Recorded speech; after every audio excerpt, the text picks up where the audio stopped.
After years of waiting, Amtrak's brand new Acela train sets will be entering service, with the set date being August 28th. The new trains will replace the 25-year-old Acela 1 trains currently operating the service. So let's take a look at the entire history of the Northeast high-speed rail.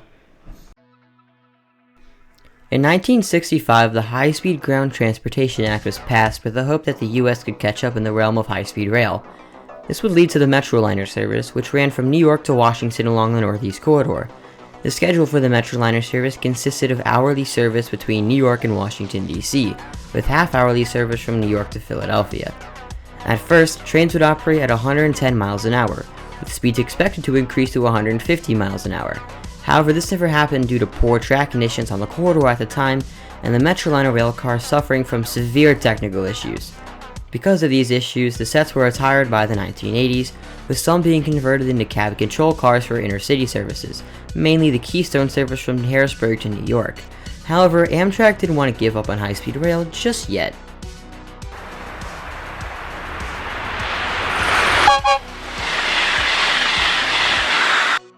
In October of 1992, Amtrak received an X2000 set from Sweden for testing on the corridor. Built by Swedish company Acela, these sets were designed to do 130 miles per hour in regular service.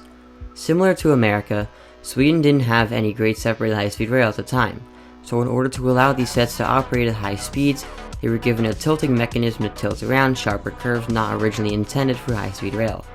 Amtrak would come to love the tilting mechanism, especially as the Northeast Corridor is also quite old, and would end up using it in the Acela sets. Amtrak would run these sets up to speeds of 156 miles per hour while on trial. Not only would Amtrak receive the X2000, but they would also get a German set known as the ICE-1. These sets were built for the intercity express service in Germany. In 1991, speeds of 250 kilometers per hour or 155 miles per hour began, with 175 mile per hour services later being implemented. Amtrak would run these sets up to 168 miles per hour mainly along the Jersey Speedway between Trenton and New Brunswick. The goal of these trials was to see which set was a better fit for the corridor, but in the end neither set was quite what Amtrak was looking for. Instead, the railcars would be built in a joint venture between Bombardier and Alstom.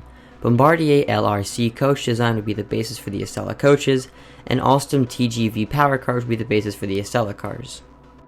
In 1999, Amtrak officially released its plan to bring high-speed rail to the Northeast from Washington to Boston. Originally known as the American Flyer, what would eventually become the Acela service launched in 2000, and people began to notice. Bullet train, the Acela, took a test run with a stop in Philadelphia. Action News reporter John Rollins was on the train from Washington to New York and is now live at 30th Street Station. John, is the Acela all that it's cracked up to be? Well, it's certainly faster than the Metroliner that it will replace. At one point today, we hit 135 miles an hour. But I think the big surprise for most of us on board is how quiet and smooth the new train is. It's a festive champagne send-off. The Acela Express left Washington a year behind schedule, but its supporters are convinced Amtrak's bullet train has the speed and comfort to convince airplane passengers to desert the crowded, traffic-delayed Northeast skies. Why would you want to ride a commuter airline when you can ride this train set? This can make a huge difference to the way the public travels. Reduce congestion, reduce pollution. The new Acela Express can hit speeds of up to 150 miles per hour. It will shave a half hour off Metroliner times from New York to Washington. But riders say it's more than just speed. It has everything from TVs to beer on tap. The seats are softer, the windows bigger. Everything seems more refined. I think you can't feel the speed. It's smooth. This is much smoother, and there's something calming about this. Intoxicating, I guess. Part of that intoxicating ride is that the train's cars are designed to actually tilt up to 4 degrees when going around a curve. Among those on board talking about that sensation, students from several Philadelphia high schools. Every time you make a turn, I can feel it. You can feel actually sort of slipping to... Yeah, slipping to the side. We were saying before we were riding the train like this. It was fun, yeah. This rollout, with its entertainment and hors d'oeuvres, was to have taken place in 1999. The $800 million project was delayed as engineers fixed wheels that were being worn down by the train's million-pound weight. We've had to make modifications. From 2000, the year that the Acela was inaugurated, to 2005, the percentage of commuters traveling from New York to Boston using Amtrak increased dramatically, from 18% all the way up to 40%.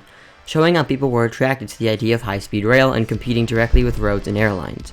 In 2011, the Acela train sets had reached half of their expected service life, meaning they were halfway through their lifetime.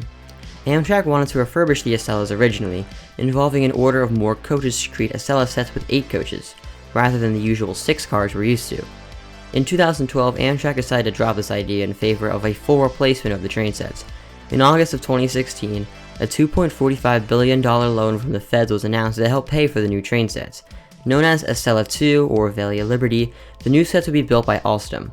28 sets were to be built, replacing the 20 Acela sets built in the late 90s. Now obviously, 28 is more than 20, and this is because by 2008 crowding was very common on the Acela sets, so adding 8 more train sets would help to alleviate this issue. Let's talk about this new train, shall we? Going over to France in 2015, the SNCF was looking for a new high-speed train set that could be more cost-efficient, as low-cost airlines had begun to steal away ridership from their high-speed rail services. Alstom would give them the TGV-M, a double-decker set with a top speed of 350 km an hour, or 217 miles an hour. The sets would be dubbed Acela Horizon, and the Acelas would also be ordered by Amtrak. Built to fit through the Northeast Corridor's tunnels and for FRA crashworthiness standards, the new Acela Liberties were expected to replace the Acelas in 2022. Obviously, this wasn't to be, as a string of delays caused the new trains to constantly be pushed back further and further. In early spring of 2025, Amtrak ramped up testing of the new trains and announced the sets would enter service in spring. As spring transitioned into summer, so did Amtrak's proposed service date. However, as we entered into August, the new trains continued to test up and down the corridor, and we had to wonder if the summer deadline would also expire. Thankfully, on August 7th of 2025, Amtrak posted a video to their YouTube, which among other things announced that August 28th of 2025 to be the date the Acela Liberty would enter service. These sets will finally be replacing the first generation of Acelas, which were far past their prime, with visible signs of decay being visible, along with the sets beginning to be cannibalized for spare parts. With these new trains entering service, and upgrades to the Northeast Corridor to allow for much higher speeds, and countless other projects across the US, it seems like America is getting back into trains. Train in the air!